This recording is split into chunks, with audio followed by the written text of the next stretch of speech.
sure how many of you have paid any notice to the sign at the entrance when you first step into Sage Day, but I actually read it aloud with my mom the first day we came to visit. For those of you who haven't noticed the sign, it says, "Here you will do what others say you cannot." Every single day, I walk right under it without really thinking much of it. Though I have only attended Sage for the past 2 years, I have accomplished things that not only other people told me I couldn't do, but that I told myself I'd never be able to do. When Mr. Majori tried talking me into singing at the first arts festival, I whined and complained. "But Mr. Majori, I'm not a singer, I'm a violinist." But somehow he managed to convince me. Then in the beginning of this year, when student council elections rolled around, I knew I wanted to try. But I'm not a public speaker, I told myself. I'm a singing violinist. Yet something in me told me to go for it, and I did, and I became the student council vice president. Now, a few weeks ago, when Mr. Tanis randomly approached me about being in the play at the last possible minute, I whined to him too. "But I'm not an actress," I said. "I'm a violinist, guitar-playing, singing vice president." But again, something told me to go for it, and by some miracle, I actually remembered all my lines. I was greeted at Sage Day by an open-minded community. Just being myself and expressing myself here felt so natural. But the community here doesn't just accept people for who they are. It welcomes people for who they are. It encourages us to be ourselves, to cultivate our talents, to speak up about what we believe in, and to make a difference. My classmates are so supportive, it's unbelievable. I have seen my teachers and classmates open their minds to new ideas.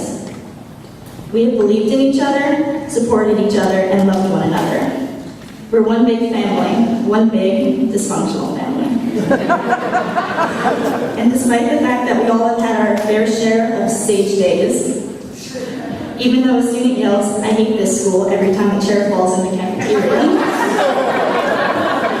and regardless of the fact that literally every day I politely ask one of my teachers if I can please be excused for the rest of my life, there's no denying that there's this sense of community that I don't think I'll be able to find anywhere else. And whether they admit it or not, my classmates will miss it here too.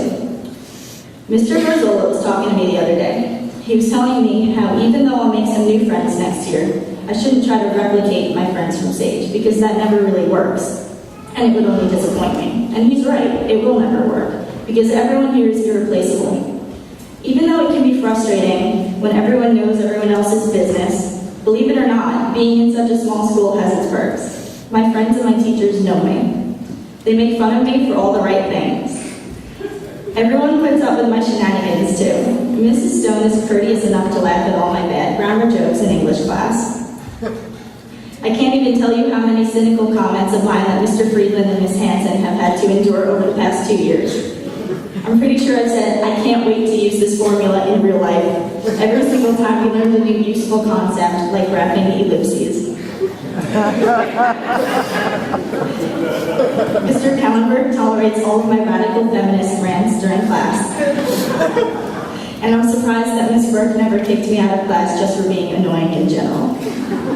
But most of all, my therapist, Mrs. Stone, has had the unfortunate privilege of hearing every single one of my rants ever, and probably knows more about me than she ever wanted to.